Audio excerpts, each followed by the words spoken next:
Governor of Florida, Ron DeSantis, as you well know, he's ripping into Biden's mishandling of classified documents, and he's calling him out for hypocrisy. Watch this. They had all this stuff to say. Now they're acting like, this is something like it's not a big deal. What's good for the goose is good for the gander. You can't have two different sets of rules based on your political party.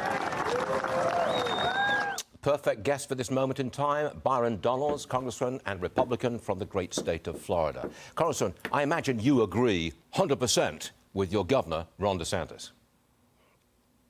I do. He's absolutely correct. You can't have two sets of rules, which is one of the key things that House Republicans need to find out from the National Archives and from the Department of Justice is why was it okay to raid Mar-a-Lago, but it was not okay to raid the Wilmington beach home or to even deal with what was going on at the Penn Biden Center. And to kind of bring some focus, what's happened at President Biden's home is one thing.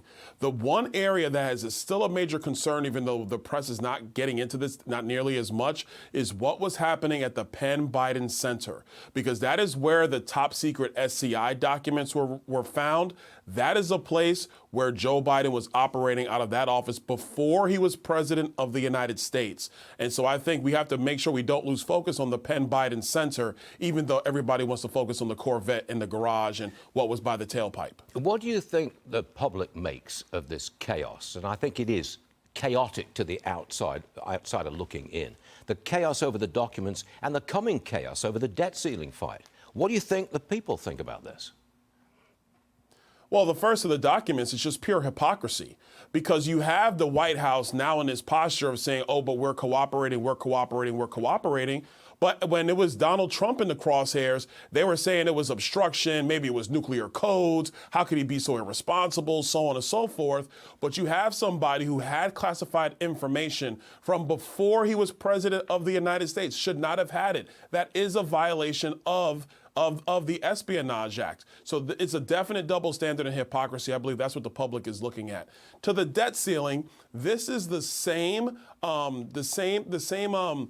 ways, the same strategy that the Democrats have used on this time and time again, trying to make it seem as if you don't do a debt ceiling deal, and by the way, we're going to do one, yes, but if you don't do it in a responsible way, then somehow that Republicans are irresponsible and the financial markets will collapse. That is just not true. That is the same stuff that Democrats always do around this topic. I'm very glad to hear you say that there will be a debt ceiling deal, because the other side of that is we are not going to default on our debt. I think we should make that absolutely clear, because that's what's always held up as, oh, we're going to default on our debt and there's financial chaos.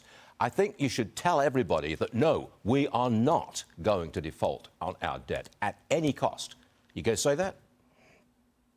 No, I fully believe we're going to have a debt ceiling deal. Fully believe that. But I will also say that the White House strategy of, oh, we're not going to have any negotiations is insane. There must be spending restraints. There must be other things that go along with it. Just extending the credit card to continue spending recklessly is not in the interest of the American people. Clarity, that's what we want, and that's what we got. Congressman Byron Donalds, thank you, sir.